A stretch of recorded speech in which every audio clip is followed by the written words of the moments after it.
जय हिंद। देखिए हम आपको बोले थे पीएफ अकाउंट के बारे में समझा देंगे, और पीएफ भी दो डिजाइन के होते हैं, ईपीएफ और पीपीएफ। हालांकि उसके दो और कैटेगरी है, वीपीएफ एंड जीपीएफ, उस सब के बारे में समझाते हैं। देखिए पीएफ जो होता है ना, उसको फुल फॉर्म होता है प्रोविडेंट फंड। प्रोविडेंट फंड मतलब होता है भविष्य निधि, मतलब आगे जाकर होने वाला खर्चा, भविष्य निधि। अब आप जैसे समझिए, भारत में हर इंसान छोटे या बड़े काम में लगा हुआ है, उसको पैसे मिल रहे हैं, उसकी जिंदगी चल रही है।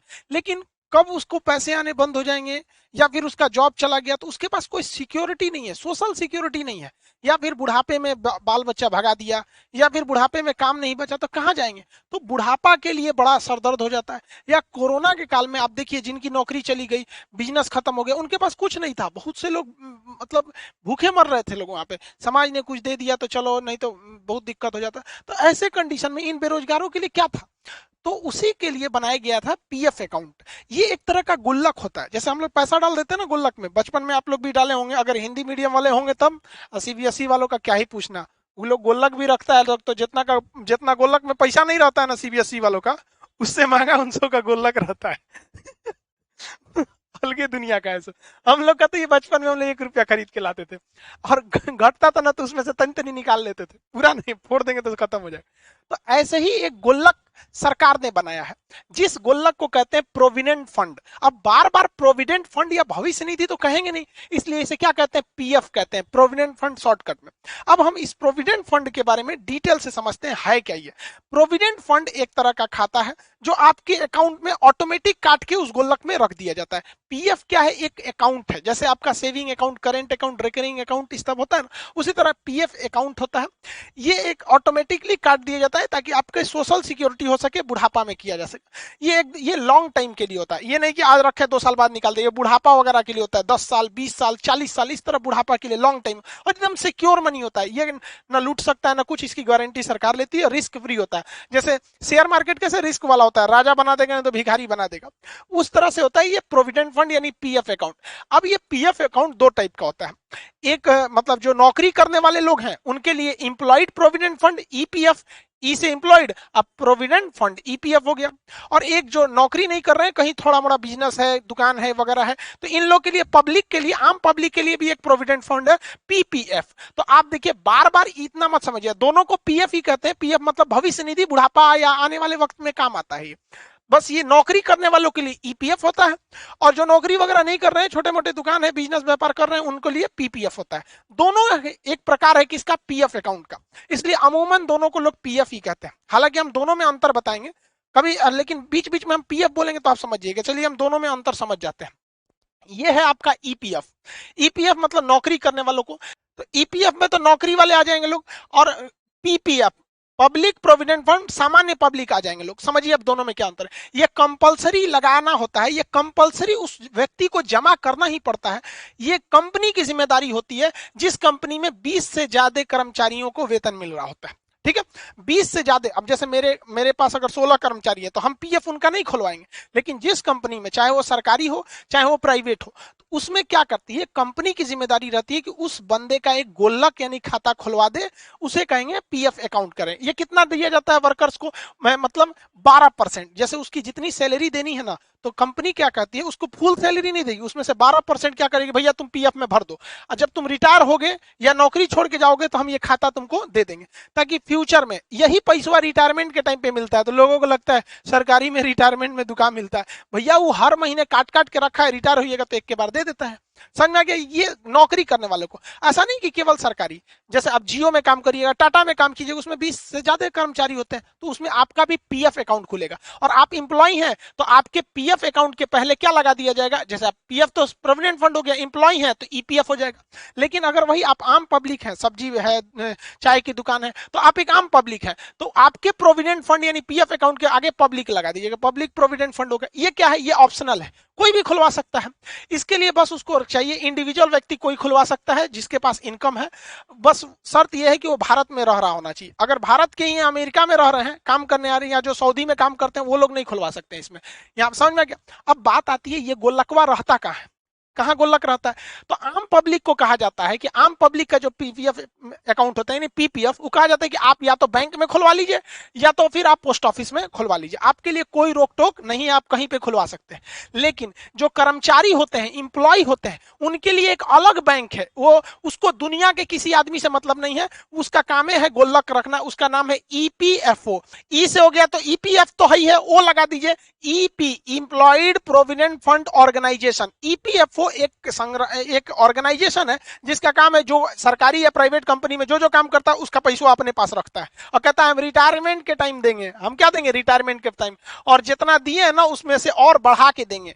समझ में आ गया कि नहीं आ गया? तो बस अंतर यही होता है कि जो इंप्लॉय लोगों का अकाउंट खुलता है वो ईपीएफओ के अंडर में खुलता है, और जो पब्लिक आम पब्लिक के लिए पीपीएफ खुलता है वो बैंक और पोस्ट ऑफिस में खुलता है। अब इसके लिए जिम्मेदार है श्रम मंत्रालय, उसके लिए श्रम मंत्रालय जिम्मेदार है, और इसके लिए बैंकिंग सिस्टम जिम्मेदार है यानी आरबीआई है। ये 12% आपकी सैलरी से काट लिया जाता है। इसमें आपको तो सैलरी मिल ही नहीं रही है तो 12% काटेगा क्या? अब आपका मन, आप हर महीने या हर साल आप 500 रुपया जमा कर दीजिए, या 500 से 1.5 लाख रुपया जमा कर सकते हैं। अब कोई सब्जी वाला है, अब वो सोचता है कि हम 1 रुपया कर मान के चलिए 2-2 रुपया के हिसाब से सोच रहा है, साल भर में उसका भी लगभग 700 रुपया हो जाएगा। उस हिसाब से वो साल भर में 500 से लेके 1.5 लाख रुपया तक जमा कर सकता है। बशर्ते अंतर क्या है, इसे पोस्ट ऑफिस या बैंक में जाके जमा करना पड़ेगा। और इंप्लॉय प्रोविडेंट फंड में क्या होता है, उसकी सैलरी से कंपनी खुद ही काट लेती है और कहती है कि देख तुम्हारा 1 लाख मान के चलो, तुम्हारा 50,000 सैलरी है, तो 12% हम तुम्हारे में से डाल दिए किसमें? तुम्हारे ईपीएफओ के अकाउंट में, ईपीएफओ के अकाउंट में। समझ में आ गया कि नहीं आ गया? किसी को दिक्कत? इसमें जो ब्याज मिलता है वो 8 से 9% ब्याज मिलता है, यानी जितना पैसा जमा किए जब आपको सरकार लौटाएगी, ईपीएफओ लौटाएगी तो 8 से 9% ब्याज देगी। जबकि इसमें जो आम पब्लिक के लिए है, तो आम पब्लिक के लिए देख रहे हैं फिक्स भी नहीं है, कोई 500 दे रहा है, कोई 1.5 लाख दे रहा है, तो इसमें थोड़ा ब्याज कम मिलता है, उससे 1% कम। इसमें 7 से 8% ब्याज मिलता है, जबकि इसमें 8 से 9% ब्याज मिलता है। यानी ब्याज के हिसाब से देखिएगा तो इन दोनों के हिसाब से ये थोड़ा सा अच्छा ब्याज दे देता है, 1% ज्यादा दे देता है। और इन ब्याज की जो तुलना होती है प्रत्येक तिमाही होती है, हर 3 महीना पे ब्याज दर बढ़ाया घटाया जा सकता है। सरकार अगर ब्याज बढ़ा देती है तो आपको फायदा है, सरकार घटा देती है तो आपको घाटा हो जाता है। अगर सरकार कह दे कि हम 10% ब्याज देंगे तो आप ही के पैसों पे ज्यादा ब्याज मिल जाता है। उसके बाद देखिए ये कब कंप्लीट होता है, तो ये इंप्लॉय लोगों के लिए है, ये वाला प्रोविडेंट फंड जो है भविष्य निधि इंप्लॉय के लिए है। तो कहा जाता है इसकी मैच्योरिटी यानी ये कब पूरा होगा, जब आप रिटायर यानी सेवानिवृत्त होंगे तब। अब ये तो बिजनेसमैन या छोटे मोटे व्यापारी के लिए था, ये लोग तो रिटायर होते नहीं है बेचारे, तो इनको कहा गया है देखिए आपका टोटल पैसा जो है वो 15 साल बाद लौटाया जाएगा। तो आप कहेंगे काहे लौटा रहा है, तो सुनिए ध्यान से, आपका हर महीने जो 12% ईपीएफ के रूप में यानी पीएफ अकाउंट में कट रहा था, वो जब आप रिटायर होंगे ना तो उसमें 9%, 8 से 9% ब्याज जोड़ के वही आपको दे दिया जाएगा। समझ में आ गया? उसी को कहा जाता है रिटायरमेंट के बाद भी सरकारी में पैसा मिलता है। इसमें भी है, आप 15 साल तक जमा कीजिए और उसके बाद आपका जब 15 साल बाद निकालिएगा तो आपको 7 से 8% जो उस समय का रेट रहेगा उस रेट से आपको पैसे मिल जाएंगे। अब आप एक बार में निकालिए या उसमें महीना महीना बनवा दीजिए, वैसे रिटायरमेंट के टाइम पे आप एक बार में पैसा निकालिए, महीना महीना बनवा दीजिए। लेकिन मान के चलिए कि कोई व्यक्ति है, वो सरकारी कर्मचारी है या प्राइवेट कर्मचारी, मान के चलिए प्राइवेट है, तो प्राइवेट भी इंप्लॉय है तो उसका भी जो प्रोविडेंट फंड यानी पीएफ अकाउंट होगा वो तो इंप्लॉय है तो ईपीएफ ही होगा। अब उसको बीच में पार्शियल विड्रॉल करना है, बीच में पैसा निकालना है, उसको रिटायरमेंट तक नहीं रखना है, तब तो कम से कम 5 साल बाद वो पार्शियल विड्रॉल कर सकता है। कम से कम 5 साल रखेगा। कब? एक कंडीशन है, उसके यहाँ शादी ब्याह पड़ गई बेटा बेटी का, या उसको दवा में इमरजेंसी आ गया, एजुकेशन के लिए लेना है, बेटा बेटी को पढ़ाना है, कहना है कि भैया इस सैलरी से नहीं हो रहा है हमारा है, थोड़ा सा दे दीजिए, लड़का का फीस जमा करना है, तो शादी मेडिकल एजुकेशन या इमरजेंसी में आप 5 साल बाद कुछ पैसा निकाल सकते हैं, पार्शियल विड्रॉल, ना कि पूरा निकाल लेंगे। इसमें भी सेम कंडीशन है, 5 साल बाद पार्शियल विड्रॉल कर सकते हैं। कितना अच्छा है, जैसे आप भी गुल्लक रखते हैं तो जब देखते हैं कि कुछ नहीं हो रहा तो पार्शियल विड्रॉल कर देते हैं, कुछ सिक्का उच्चा डाल के इसे निकाल लेता है, 1-2 रुपया आदमी बचपन में निकाल लेता था। तो इसमें दोनों सेम होते हैं सब। इसकी सबसे बड़ी खासियत होती है इन दोनों की, ये दोनों की दोनों डेब्ट लायबिलिटी 0 होती है। जैसे मान के चलिए कि मेरे पीएफ अकाउंट में यानी प्रोविडेंट फंड, अब वो पीएफ अकाउंट दोनों टाइप के हो सकते हैं, या अगर हम इंप्लॉय हैं तो ईपीएफ और नॉर्मल पब्लिक है तो पीपीएफ, तो दोनों तो प्रोविडेंट फंड है ना पीएफ। मेरे पीएफ में 4 लाख रुपया है सपोज, और हम बैंक से कर्जा लिए हैं 5 लाख रुपया, और हमारा ना खेत है ना घर है ना कुछ है।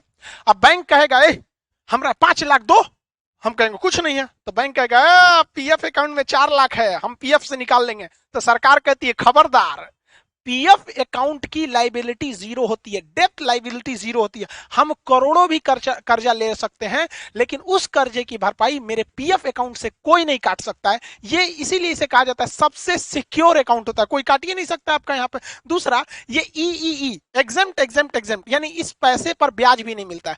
जैसे सरकार को टैक्स नहीं मिलता, ब्याज का दिए, टैक्स नहीं होता है, टैक्स फ्री होता है। जैसे हम बुढ़ापा में रिटायर हुए, हमको 10 लाख रुपए पेंशन मिल गया, तो 10 लाख रुपए सरकार भागो यहाँ पे से, नहीं यहाँ पे टैक्स लेने आओगे, एग्जेम्प्ट एग्जेम्प्ट एग्जेम्प्ट, टैक्स नहीं होता है। तो इसकी एक और फायदे होती है, रिस्क फ्री भी है और सिक्योर भी है, टैक्स भी नहीं देना होता। अब ये जो पीएफ अकाउंट होता है, प्रोविडेंट फंड, चाहे वो इंप्लॉय का प्रोविडेंट फंड हो या आम पब्लिक का प्रोविडेंट फंड हो, यानी पीपीएफ हो या ईपीएफ हो, ये एक इंसान का एक ही खुलता है। जैसे पैन कार्ड, आपका पैन कार्ड एक ही बनता है, परमानेंट अकाउंट नंबर आपका एक ही खुलता है। अब आप कहेंगे कि सर मान के चलिए कोई आदमी टाटा कंपनी में काम कर रहा था, तो उसका कंपनी में काम कर रहा है यानी ईपीएफ अकाउंट होगा, वो टाटा को छोड़ के महिंद्रा में जाएगा तब कोई दिक्कत नहीं है। ईपीएफओ जो डिपार्टमेंट है कहती है कि उसका जो अकाउंट है ना, जिसमें 12% टाटा डाल रहा था, टाटा छोड़ दिया ना, कोई दिक्कत नहीं, इसी अकाउंट में महिंद्रा डाल देगा। कल को महिंद्रा छोड़ के जियो में काम करने लगा, कोई बात नहीं, जियो इसमें डाल देगा। यानी एक व्यक्ति का पीएफ अकाउंट, चाहे वो ईपीएफ हो या पीपीएफ हो, लाइफ में एक ही खुलता है, दोबारा दूसरा नहीं खुलता है। जैसे आप यूट्यूब पर एडसेंस एक नाम से एक ही बनता है, उससे ऐड का पैसे उसमें आते हैं सब, तो ये एक इंसान का एक ही बनता है, इसमें कोई दिक्कत नहीं होता है। वन पर्सन वन अकाउंट होता है, जैसे एडसेंस वगैरह की होती है सब। आप समझ आ गए कि नहीं? इसमें कितना जमा करना होता है? 12%। इसमें 500 से लेके 1.5 लाख। तो आप समझ गए पीएफ अकाउंट। अब इसी पीएफ को लोग, इंप्लॉय है तो कहता है हमारा ईपीएफ है, और नॉर्मल आदमी है, पब्लिक है तो कहता है पीपीएफ है। यहाँ पे दोनों में कोई खास अंतर नहीं है। लेकिन समझिए, कुछ इंसान ऐसे होते हैं जिनका खेत भी है, कहीं पे बिजनेस खेती चल रहा है, अच्छा खासा लाखों रुपए खेती से आ रहा है, तो कहता है कि यार हम अपनी सैलरी से बुढ़ापा के लिए महज 12% कटवा रहे हैं, हम चाहते हैं कि 12% से ज्यादा कटवा दे, 50% कटवा दे। तो सरकार कहेगी ना, हमरा 12% कटबे करेंगे, हमरा इंप्लॉय का हम कितना काटते हैं? 12% ही काटते हैं। हम पीएफ के अकाउंट में जो इंप्लॉय है उसका हम कितना काटते हैं? 12% काटते हैं। तो क्या करना, हमरा ज्यादा काट लीजिए, क्योंकि अभी जवानी में हमको पैसा की कोई कमी नहीं है, इधर उधर से आ जा रहा है, ससुरालों से कुछ पैसा मिल जाता है। तब इसके लिए कहा गया है कि अगर गवर्नमेंट इंप्लॉय है, कौन है? गवर्नमेंट इंप्लॉय, और वह गवर्नमेंट इंप्लॉय कहता है कि हमको ज्यादा पैसा कटवाना है, हमको क्या कटवाना है? ज्यादा पैसा कटवाना है। तो सरकारी इंसान जब कभी भी कहता है कि नहीं, हमारा जो 12% का लिमिट है, इससे हम ज्यादा पैसा रखना चाहते हैं ताकि हमको बुढ़ापा में ज्यादा मिले, तो ऐसे प्रोविडेंट फंड को, ऐसे भविष्य निधि को हम जनरल प्रोविडेंट फंड कहते हैं, जीपीएफ कहते हैं। ये केवल सरकारी इंप्लॉय ही इसको कर सकते हैं। तो जीपीएफ वही खुलवा सकता है ना जिसका पहले से ईपीएफ यानी इंप्लॉयड प्रोविडेंट फंड हो। अब मान के चलिए कोई टाटा में काम कर रहा है, कोई रिलायंस में काम कर रहा है, कोई महिंद्रा कंपनी में काम कर रहा है, तो वो कंपनी भी अपने कर्मचारियों के लिए क्या करती है? ये कंपनी भी अपने कर्मचारियों के भविष्य के लिए इंप्लॉयड प्रोविडेंट फंड दे रही होती है।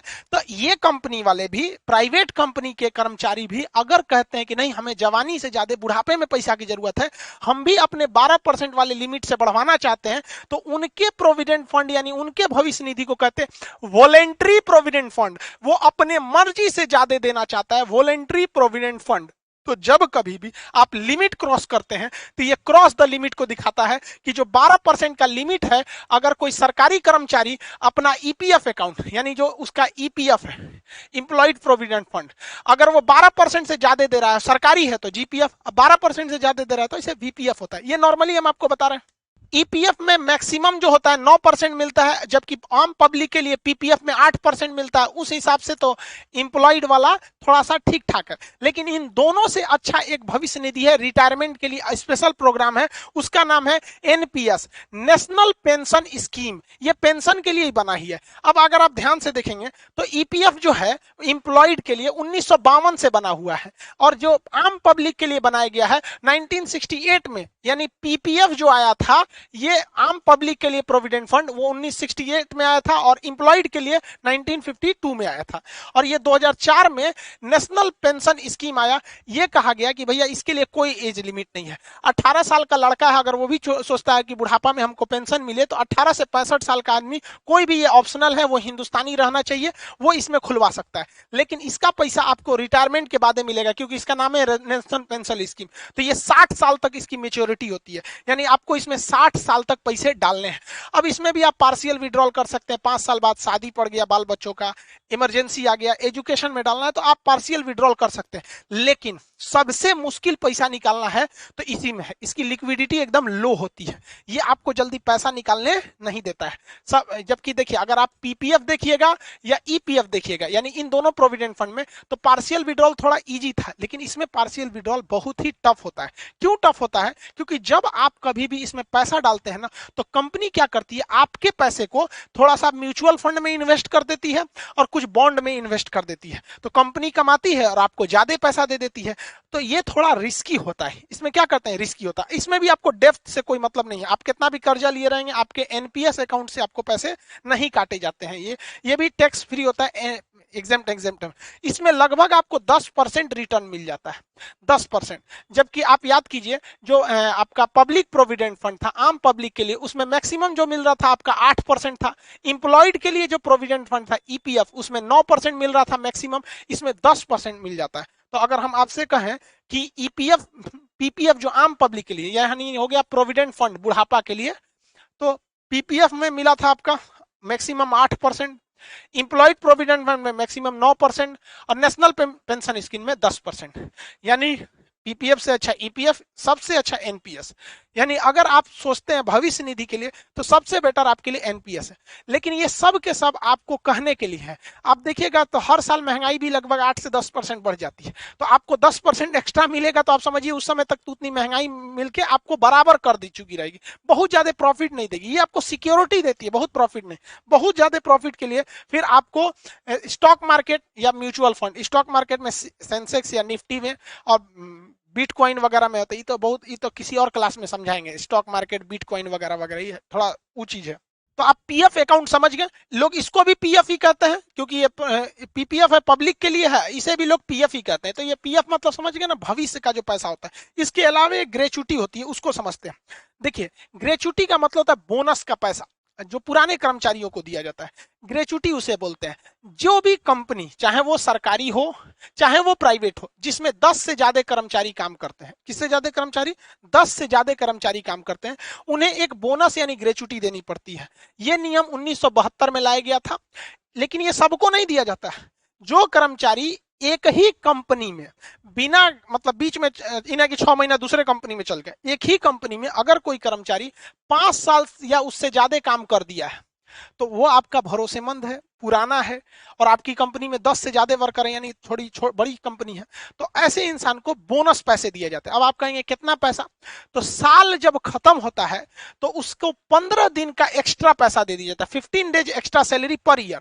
तो एक साल में 365 दिन का उसको सैलरी देते हैं। लेकिन अगर वो कर्मचारी 5 साल से पुराना, हालांकि गवर्नमेंट इसे 3 साल करने वाली है बहुत जल्दी, तो उसे आपको 15 दिन का एक्स्ट्रा ग्रेच्युटी देना पड़ता है। यानी आप निकाल सकते हैं आधे महीने की सैलरी। अगर मान के चलिए कोई इंसान आपके साथ 6 साल से काम कर रहा है और उसको आप हर महीने सैलरी देते हैं 20,000 रुपया, तो 20,000 माने महीने का सैलरी 20,000, तो 15 दिन का कितना हुआ, 10,000 हुआ ना जी। 15 दिन का तो देना है, 15 दिन का 10,000, तो उसको डेली 20,000 महीना देते रहिए। उसके बाद कहिए तुम बहुत पुराने हो, चलो साल का फर्स्ट खत्म हो गया, साल नया साल मुबारक, इस साल की सैलरी देंगे। 15 दिन का तुम्हारा 30 दिन का होता है 20,000, 15 दिन का लोगो 10,000 लोगो, ठीक है।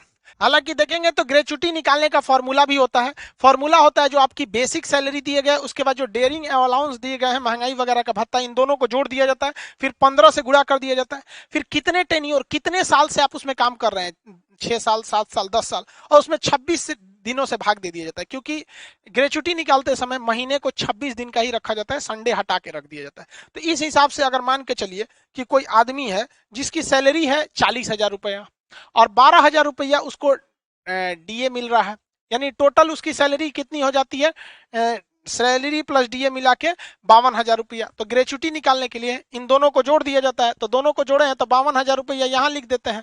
52,000 गुड़े कितना दिन का सैलरी देना है, तो 15 से यहाँ गुड़ा कर देते हैं। मान के चलिए यह व्यक्ति 10 सालों से काम कर रहा है, इसका टेन्योर यहाँ कितना लिख देते हैं, 10 साल, बटा कितना से भाग देना है, 26 से। जब आप 26 से भाग देंगे तो 26 दूनी 52, यहाँ हो जाएगा 2,000, यहाँ कितना हो जाएगा 2,000, बस यहाँ। तो इस तरह देख रहे हैं आप, इसका 10 साल का टोटल ग्रेचुटी आ रही है 3 लाख रुपए। तो हर साल का 10 साल का ना जी, हम तो यहाँ 10 साल निकाल दिए ना टोटल टेन्योर का, कि 10 सालों में इसे ग्रेचुटी के रूप में 3 लाख, तो हर साल इसे ग्रेचुटी कितनी मिलेगी, तो 10 साल का 3 लाख है तो हर साल का 30,000 रुपया।